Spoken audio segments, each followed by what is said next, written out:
Most people think about their super contributions in May or June, when the financial year is almost over and the deadline is looming.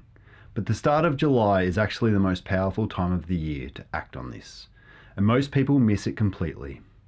This is generally nature, so it's important to consider your own situation, because how much room you have and which pathway makes sense will depend entirely on your circumstances.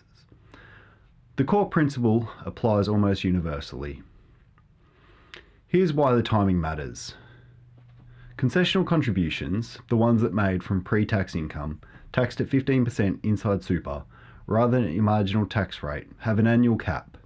For the 2026-2027 financial year, that cap is $32,500. That's the total across everything. Your employer's super guarantee, any salary sacrifice you arrange, and any personal contributions you claim as a tax deduction. Most people either don't use their full cap at all or only think about topping it up in the last few weeks of the financial year. Both of those approaches cost you more than they need to. Think about what it actually means. To start in July versus starting in May. If you spread an additional contribution across 12 months via salary sacrifice, you're contributing a manageable amount each pay cycle. Your cash flow barely notices it, and that money spends the full financial year growing inside super.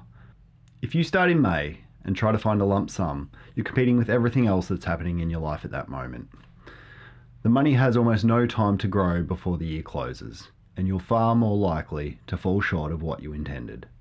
The amount going in is the same either way. The experience of getting it there is completely different. There are two main pathways worth knowing. The first is salary sacrifice. You arrange with your employer to redirect part of your pre-tax salary directly into super. It reduces your taxable income by the amount sacrificed, and that money goes into super taxed at 15% instead of your marginal tax rate.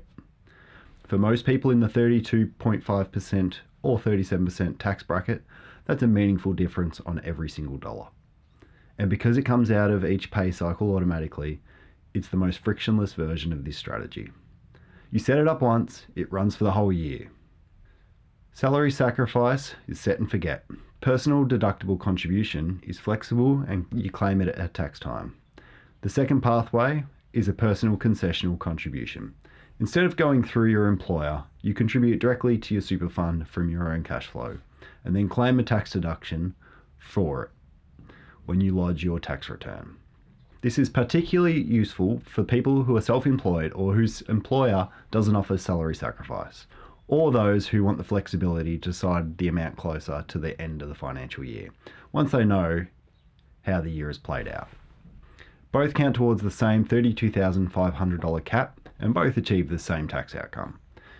Income that would have been taxed at your marginal rate going into super at 15% instead. Now, catch-up concessional contributions.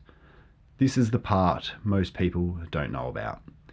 If your total balance was under $500,000 at 30 June last year, you may be able to contribute more than the standard $32,500 cap this year by using the unused cap space from previous financial years.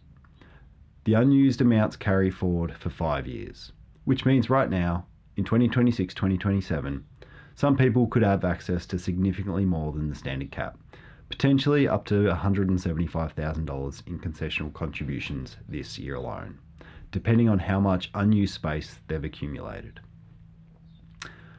That's a genuinely large amount of income that could move from being taxed at a top marginal rate to being taxed at 15%. Worth checking, not assuming either way. If your super balance is under $500,000, you may have more room than you think.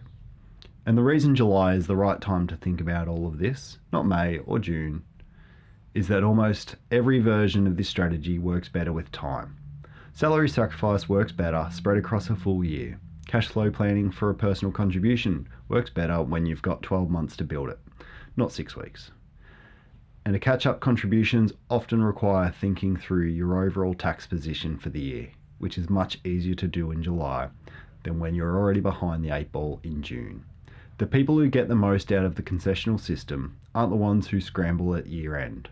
They're the ones who set it up on July 1 and let it run. But if you're approaching retirement and you haven't looked at this yet this financial year, July is the best time to start.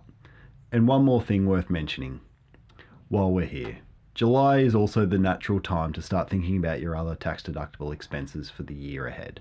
Things like deductible interest or investment loans, income protection premiums, and any other legitimate deductions that are worth planning for, rather than just remembering at tax time. Most people catch up with their accountant around now anyway to finalise last year's financial return.